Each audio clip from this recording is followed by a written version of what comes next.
ஓம் சாந்தி. 5/4/2025 இன்றைய சாக்கார முரளியின் முக்கிய கருத்துக்கள். சிவபகவான் மகா வாக்கியம்: இனிமையான குழந்தைகளே, நீங்கள் இப்போது பெயர் ரூபத்தின் நோயிலிருந்து காத்து கொள்ள வேண்டும். தலைகீழான கணக்கை உருவாக்கக்கூடாது. ஒரு பாபாவின் நினைவில் இருக்க வேண்டும்.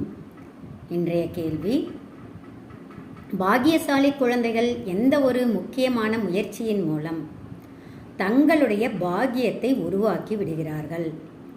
பதில்: பாக்கியசாலி குழந்தைகள் அனைவருக்கும் சுகம் கொடுப்பதற்கு முயற்சி செய்கிறார்கள். மனம், சொல், செயலின் மூலம் யாருக்கும் துக்கம் கொடுப்பது இல்லை. குளிர்ச்சியாக இருந்து நடப்பதின் மூலம் பாக்கியம் உருவாக்கி விடுகிறது. இது உங்களுடைய மாணவ வாழ்க்கையாகும். நீங்கள் இப்போது ஏமாற்றம் அடையக்கூடாது. அளவற்ற குஷியில் இருக்க வேண்டும். பாக்கியசாலி குழந்தைகள் மனம், சொல், செயலின் மூலமாக யாருக்கும் துக்கத்தை கொடுக்க மாட்டாங்க. குளிர்ச்சியாக நடந்து கொள்பவர்கள். பாட்டு: நீங்கள்தான் தாயும் தந்தையும் நீங்களே. ஓம் சாந்தி.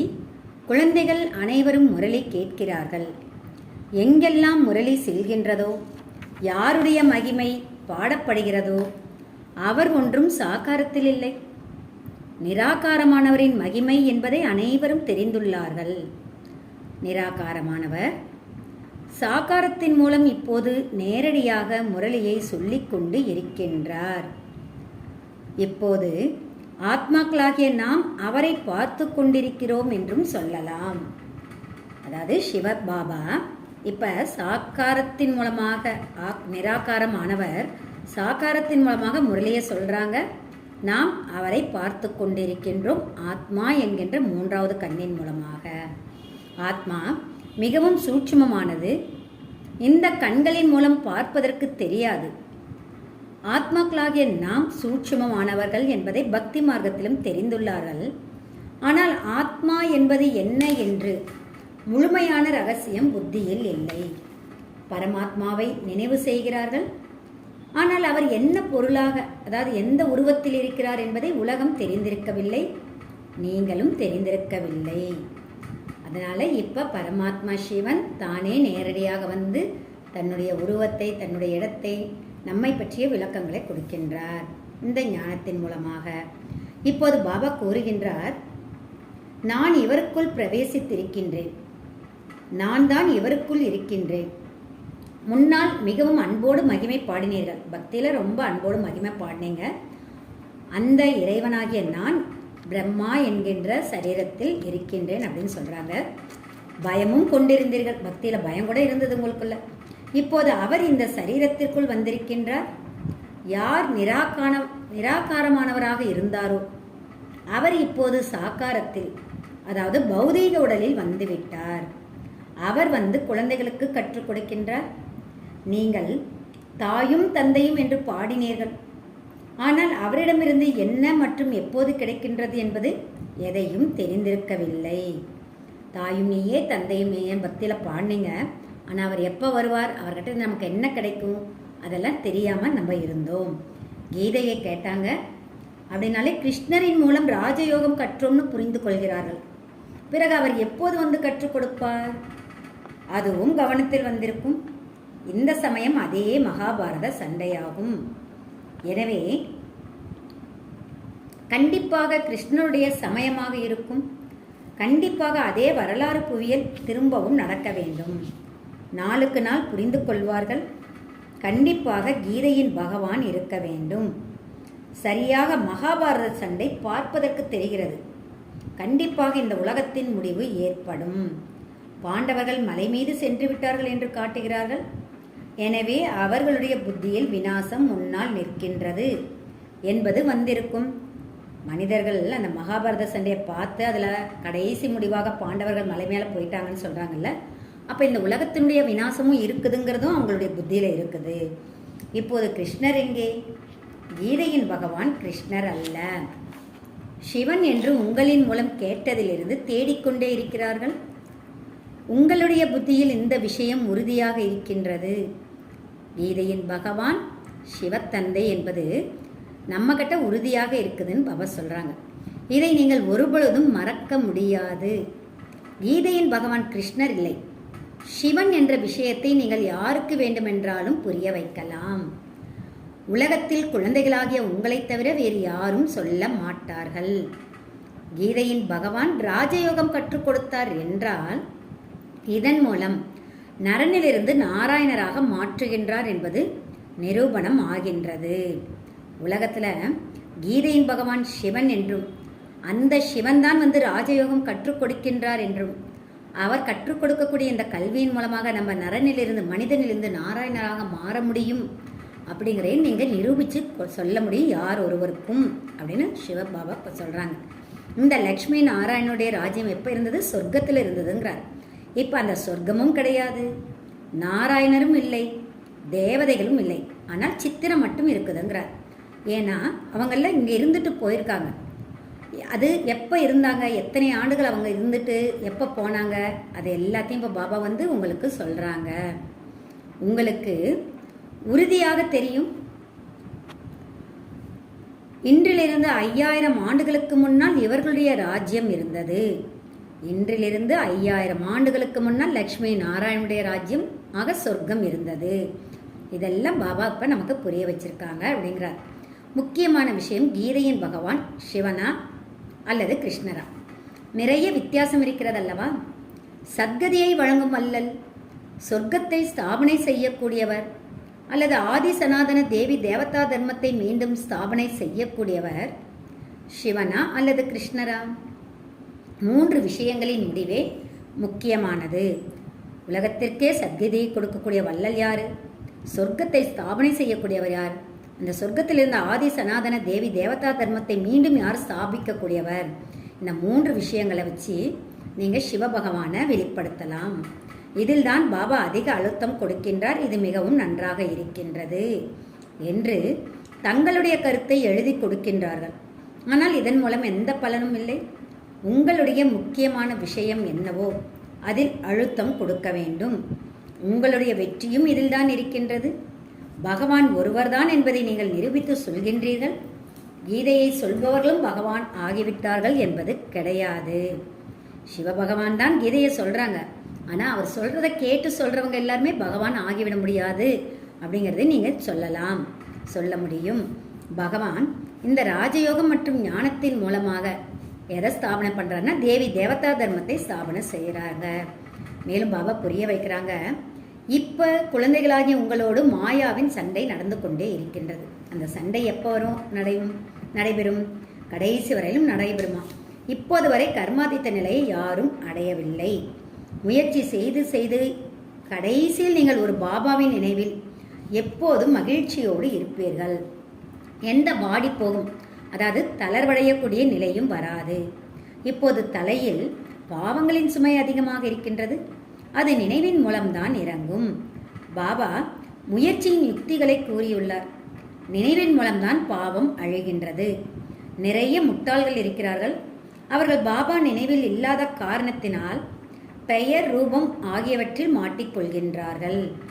முகமலர்ச்சியோடு யாருக்கும் புரிய வைக்க வேண்டும். அதாவது முட்டாள்கள் யார் சொல்கிறாங்கன்னா, பெயர் ரூபத்தில் மாட்டிக்கொள்கிறவங்கள முட்டாள்னு சொல்கிறாங்க.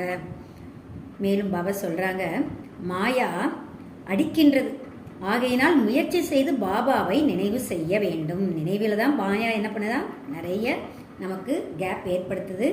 அதனால் முயற்சி செய்யுங்க. பாபாவின் நினைவின் மூலமாக மிகுந்த குஷி இருக்கும். படைப்பவர் ஆகிய தந்தையின் அறிமுகம் உள்ள மனிதர் ஒருவர் கூட இல்லை. மனிதர்களாக இருந்து கொண்டு தந்தையை தெரிந்து கொள்ளாமல் இருந்தால் விலங்குகளை விட மோசமானதாக ஆகிவிடுகிறதல்லவா? கீதையில் கிருஷ்ணருடைய பெயரை போட்டுவிட்டார்கள் என்றால் பாபாவை எப்படி நினைவு செய்வது? இந்த பெரிய தவறைத்தான் நீங்கள் புரிய வைக்க வேண்டும். கீதையில் கிருஷ்ணருடைய மகாபாக்கியம்னு சொல்கிறாங்கல்ல, அதை தவறு அப்படின்னு சொல்லி நீங்கள் புரிய வைங்க. அப்போ அந்த கீதையின் பகவான் சிவத்தந்தை, அவர்தான் ஆஸ்தியை கொடுக்கின்றார். என்ன ஆஸ்தி கொடுக்கின்றார்? முக்தி, ஜீவன் முக்திங்கிற ஆஸ்தியை கொடுக்கின்றார். அதை கொடுக்கக்கூடிய வல்லல் சிவத்தந்தை ஒருவர்தான். மேலும் பாபா சொல்கிறாங்க, மற்ற தர்மத்தை சேர்ந்தவர்களின் புத்தியில் நிற்பதே இல்லை. இந்த ஞானம் நீங்கள் எவ்வளோ சொன்னாலும் நீதி தர்மத்தை சேர்ந்தவங்க புத்தியில் வராது. அவர்கள் கணக்கு வழக்குகளை முடித்துவிட்டு சென்று விடுவார்கள். கடைசி கொஞ்சம் அறிமுகம் கிடைக்கும் இருந்தாலும் தங்களுடைய தர்மத்தில் தான் செல்வார்கள். ஏற்றுக்குவாங்க கொஞ்சம், பட் அவங்க போகிறது அவங்களுடைய தர்மத்தில் தான் போயிடுவாங்க. உங்களுக்கு பாபா புரிய வைக்கின்றார், நீங்கள் தான் தேவதையாக இருந்தீங்க. ஸோ இப்போ பாபாவை நினைவு செய்வதனால நீங்கள் மீண்டும் தேவதைகளாக ஆகிவிட முடியும். அதற்கு விக்கர்மங்கள் விநாசம் ஆக வேண்டும். அந்த விக்கர்மங்கள் விநாசமாவதற்கு பாபாவின் நினைவு தேவைன்னு சொல்கிறாங்க. இன்றைக்கு என்னுடைய நிலை வாடி போனதாக ஆகிவிட்டது, பாபாவை நினைவு செய்யவில்லை என்று பாபாவிற்கு கடிதம் எழுதுகிறார்கள். நினைவு செய்யவில்லை என்றால் கண்டிப்பாக வாடி போவீர்கள். இது இறந்தவர்களின் உலகம், அனைவரும் இறந்து விட்டார்கள். நீங்கள் பாபாவின் உடையவர்களாக ஆகியுள்ளீர்கள் என்றால் பாபாவின் கட்டளை என்னை நினைவு செய்தீர்கள் என்றால் விக்கர்மங்கள் விநாசமாகிவிடும். இந்த சரீரம் பழைய தமோ பிரதானமானது, கடைசி வரை ஏதாவது நடந்து கொண்டு தான் இருக்கும். இந்த சரீரம் ரொம்ப பழைய சரீரம், அதனால ஏதாவது நோய்கள் இது போல ஏதாவது ஒன்று வந்துட்டு தான் இருக்கும். எதுவரை பாபாவின் நினைவிலிருந்து கர்மாதித்த நிலையை அடையவில்லையோ அதுவரை மாயை ஆட்டிக்கொண்டே இருக்கும், யாரையும் விடாது. மாயா எப்படி ஏமாற்றுகிறது என்பதை சோதனை செய்து கொண்டு கவனமாக இருக்க வேண்டும். பகவான் நமக்கு படிப்பிக்கின்றார் என்பதை ஏன் மறக்க வேண்டும்? பகவானே நமக்கு கற்றுக் கொடுக்குறாங்க, படிப்பு சொல்லி கொடுக்குறாங்க, ஆனால் நம்ம மறந்துடுறோம். காரணம் மாயா. அதனால் அந்த மாயா கிட்ட கவனத்தோடு இருங்க. நம்முடைய உயிரினும் மேலானவர் அந்த தந்தை தான் என்று ஆத்மா கூறுகின்றது. பாபா தானம் செய்வதற்காக செல்வத்தை அளிக்கின்றார். இந்த ஞானம் என்கின்ற செல்வத்தை அனைவருக்கும் சொல்வதற்காக இதை கற்றுத்தர்றாங்க. கடைசியில் ஒரு பாபாவை தவிர வேறு யாரும் நினைவு வராத அளவிற்கு பாபாவை நினைவு செய்வதற்கான பயிற்சி இருக்க வேண்டும். ஆனால் மாயா குறைந்ததல்ல, ஒரேடியாக நிறைய பேர் அரைகுறையானவர்களாக ஆகிவிடுகிறார்கள். யாருடைய பெயர் ரூபத்திலாவது மாட்டும் போதுதான் தலைகீழான கர்மங்களின் கணக்கு உருவாகின்றது. கடைசியில் பாபா மட்டும்தான் தெரியணும். அந்த நிலை வரும், பட் அதுக்கு நம்ம முயற்சி பண்ணணும். ஆனால் மாயா குறைஞ்சது கிடையாது, ஒரேடியாக நிறைய பேர்த்த அரைகுறையாகவே வெளியில் போகிற அளவுக்கு உருவாக்கிறது. தலைகீழான கர்மங்களை செய்துவிட்டு பிறகு நடந்து விட்டது பாபா என்று சொல்கிறார்கள். தவறு செஞ்சிடறாங்க, அதுக்கப்புறம் பாபா கிட்ட வந்து இது போல் நடந்துருச்சுன்னு சொல்கிறாங்க.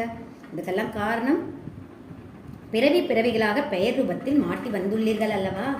சொர்க்கத்தில் இந்த பெயர் ரூபத்தின் நோய் இருப்பதில்லை. அங்கே மோகத்தை வென்ற குடும்பம் இருக்கின்றது. நாம் ஆத்மாக்கள், சரீரம் இல்லை என்பதை தெரிந்திருப்பார்கள்.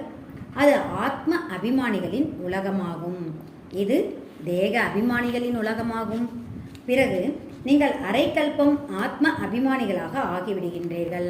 இந்த ஆத்ம அபிமானியாக ஆகிறதன் மூலமாக நீங்கள் ரொம்ப இனிமையாக குளிர்ச்சியானவர்களாக ஆகிறீங்க. இப்படி இருக்கக்கூடியவங்க ரொம்ப குறைவானவர்கள்னு பாபா சொல்கிறாங்க. பாபா நினைவு மறந்துவிடக்கூடாது. இதை முயற்சி செய்ய வைத்து கொண்டே இருக்கின்றார்கள். என்னை நினைவு செய்யுங்கள், சாட் வையுங்கள் என்று பாபா கட்டளை இடுகின்றார். ஆனால் மாயா சாட் வைக்கவும் விடுவதில்லை. இப்படிப்பட்ட இனிமையான தந்தையை எவ்வளவு நினைவு செய்ய வேண்டாம்?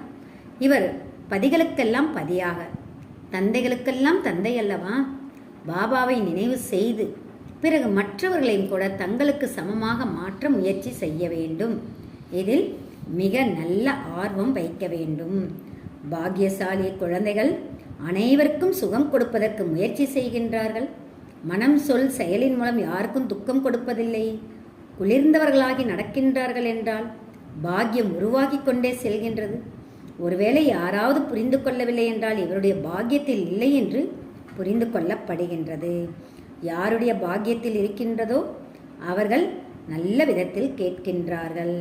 பாபாவை நினைவு செய்தால்தான் சத்கதியை அடைய முடியும். யாராவது மிகவும் கஷ்டப்பட்டு 1 மணி அல்லது அரை மணி நேரம் நினைவு செய்வார்கள். இல்லை என்றால் யோகத்தில் உறங்கிக் கொண்டிருத்தல், அப்படி தூங்கிட்டோம்னா ஏமாற்றம் அடைந்து கொண்டே இருக்கின்றார்கள். பாபாவை நினைவு செய்யணும், ஆனால் யோகாவில் உட்காரனே தூங்குறோம்னா அது நமக்கு நாமே ஏமாற்றம் செய்து கொள்வது போல. இது மாணவ வாழ்க்கை அப்படின்னு இந்த உணர்வு உங்ககிட்ட இருந்ததுன்னா ரொம்ப குஷியாக இருப்பீங்கன்னு பாபா சொல்கிறாங்க. நீங்கள் கர்ம யோகிகள், அந்த தொழில் போன்றவற்றை செய்யத்தான் வேண்டும். குறைவாக உறங்க வேண்டும். நினைவின் மூலம் வருமானம் உண்டாகும். குஷியும் இருக்கும். கண்டிப்பாக நினைவில் அமர வேண்டும். யாருக்காவது பந்தனம் இருக்கின்றதென்றால் எனக்கு தந்தையிடமிருந்து ஆஸ்தி அடைய வேண்டும், இதிலிருந்து யாரும் எங்களை தடுக்க முடியாது என்றும் சொல்லலாம். மேலும் சொல்றாங்க, கவர்மெண்ட்டுக்கு போய் புரிய வைங்க, விநாசம் இனி நடக்க போகுது. அதனால இப்ப சிவத்தந்தை வந்திருக்கின்றார், அவரை நினைவு செய்தோம் என்றால் விகர்மங்கள் விநாசமாகும் அப்படிங்கிறதையும் புரிய வைங்க. இந்த பிறவி கடைசி பிறவி, ஸோ இதில் தூய்மையாக இருக்க வேண்டும். ஆகையினால் நாங்கள் தூய்மை ஆகின்றோம். ஆனால் யார் போய் சொல்லுவாங்கன்னா, ஞானத்தின் போதை யார்கிட்ட நிறைய இருக்கின்றதோ அவர்கள் கவர்மெண்ட் கிட்ட போய் தைரியமாக சொல்ல முடியும் சொல்லுவாங்கன்னு பாபா சொல்றாங்க. இங்கே வந்துவிட்டு பிறகு தேகதாரிகளை நினைவு செய்து கொண்டிருத்தல் என்பது கிடையாது. ஏன்னா தேக அபிமானத்தில் வந்தால் சண்டை, கோபம், இது போன்ற நிறைய விஷயங்கள் நடக்க ஆரம்பிச்சிடும். பாபாவை நினைவு செய்தால்தான் மலராக ஆக முடியும். முக்கியமான விஷயம் இதுதான். பாபாவை நினைவு செய்து நம்முடைய குணங்களை, தெய்வீக குணங்களை மலர் போன்று நம் மனதை மாற்ற வேண்டும். ஒருவர் மற்றவரை பார்த்து கொண்டே இருந்தாலும் பாபாவை நினைவு செய்ய வேண்டும். பிராமணர்கள் தங்களுக்குள் இனிமையானவர்களாக இருக்க வேண்டும், உவர்ப்பானவர்களாக, அதாவது உப்பு நீர் போல ஆகக்கூடாது. ஏன் உப்பு நீர் போல வெறுப்போ அது போல வருதுன்னா, சரியான புரிதல் இல்லாத காரணத்தினால் ஒருவர் மற்றவர் மீது வெறுப்பு. பாபாவிடம் கூட வெறுப்பை கொண்டு வந்து கொண்டே இருக்கிறார்கள். இப்படிப்பட்டவர்கள் என்ன பதவி அடைவார்கள்? உங்களுக்கு காட்சி ஏற்படும். பிறகு அந்த சமயத்தில் நாம் தவறு செய்து விட்டோம் என்ற நினைவு வரும். அதிர்ஷ்டத்தில் இல்லை என்றால் என்ன செய்ய முடியும் என்று பாபா சொல்லிவிடுகின்றார். ஒருத்தருக்கு ஒருத்தர் பிரச்சனைகள், மனக்கசப்புக்கள் இது போலெல்லாம் வரும். அது ஏன் காரணம் என்னன்னா, புரிதல் இல்லை. அந்த காரணம் புரிதல் இல்லாத காரணத்தினால பாபா கிட்ட கூட வெறுப்படைவாங்க. இதெல்லாம் கடைசியில் காட்சி கிடைக்கும். அந்த நேரத்தில் அந்த ஆத்மாவானதை என்ன பண்ணும், தவறு பண்ணிட்டோமேன்னு நினைவு கொண்டு வருவாங்க. அதுக்கு பாபா என்ன சொல்கிறாங்க, அதிர்ஷ்டத்தில் இல்லைன்னா நம்ம என்ன செய்ய முடியும்னு பாபா சொல்கிறாரு. நல்லது. இனிமையிலும் இனிமையான காணாமல் போய் கண்டெடுக்கப்பட்ட செல்ல குழந்தைகளுக்கு தாயும் தந்தையுமான பாப்தாதாவின் அன்பு நினைவுகளும் காலை வணக்கமும். ஆன்மீக குழந்தைகளுக்கு ஆன்மீக தந்தையின் நமஸ்காரம். இன்றைய தாரணையில் முதல் பாயிண்ட், பந்தனமற்றவர்களாக ஆவதற்கு ஞானத்தின் போதை இருக்க வேண்டும். தேக அபிமான நடத்தை இருக்கக்கூடாது. தங்களுக்குள் உவர்ப்பானவர்களாக இருக்கக்கூடிய சம்ஸ்காரம் இருக்கக்கூடாது. தேகதாரிகளிடம் அன்பு இருந்தது என்றால் பந்தனத்திலிருந்து விடுபட்டவர்களாக ஆக முடியாது. 2வது பாயிண்ட்ல, கர்ம யோகியாகி இருக்க வேண்டும். கண்டிப்பாக நினைவில் அமர வேண்டும். ஆத்ம அபிமானிகளாக ஆகி மிக இனிமையாக குளிர்ச்சியானவர்களாக ஆவதற்கு முயற்சி செய்ய வேண்டும். சேவையில் எழும்பையும், அதாவது கலைப்பற்ற உழைப்பை கொடுக்க வேண்டும். இன்றைய வரதானம், ஸ்ரீமத்தில் மனதின் வழி மற்றும் மக்களுடைய வழியின் கலப்படத்தை முடிவடைய செய்யக்கூடிய உண்மையான சுய கல்யாணி, அதாவது சுயத்திற்கு நன்மை செய்பவர் ஆகுக. ஸ்ரீமத்தில் மனதின் வழி மற்றும் மக்களுடைய வழியின் கலப்படத்தை முடிவடைய செய்யக்கூடிய உண்மையான சுய கல்யாணி, அதாவது சுயத்திற்கு நன்மை செய்பவர் ஆகுக. தந்தை குழந்தைகளுக்கு அனைத்து பொக்கிஷங்களையும் சுய நன்மை மற்றும் உலக நன்மைக்காக கொடுத்திருக்கின்றார். ஆனால் அவற்றை வீணானவற்றில் ஈடுபடுத்துவது, நன்மையற்ற காரியத்தில் ஈடுபடுத்துவது, ஸ்ரீமத்தில் மனதின் வழி மற்றும் மக்களின் வழியை கலப்படம் செய்வது, இது நாணயமின்மையாகும். இது சரியான முறை அல்ல. இப்பொழுது இந்த நாணயமின்மை மற்றும் கலப்படத்தை முடிவடைய செய்து ஆன்மீகத்தன்மை மற்றும் கருணையை தாரணை செய்யுங்கள். தன் மீதும் மற்றும் அனைவரின் மீதும் கருணை கொண்டு சுயத்திற்கு நன்மை செய்பவராக ஆகுங்கள். சுயத்தை பாருங்கள், தந்தையை பாருங்கள், பிறரை பார்க்காதீர்கள். இன்றைய ஸ்லோகன், யார் எங்கும் கவர்ச்சிக்கப்படாமல் இருக்கின்றார்களோ அவர்களே சதா மகிழ்ச்சி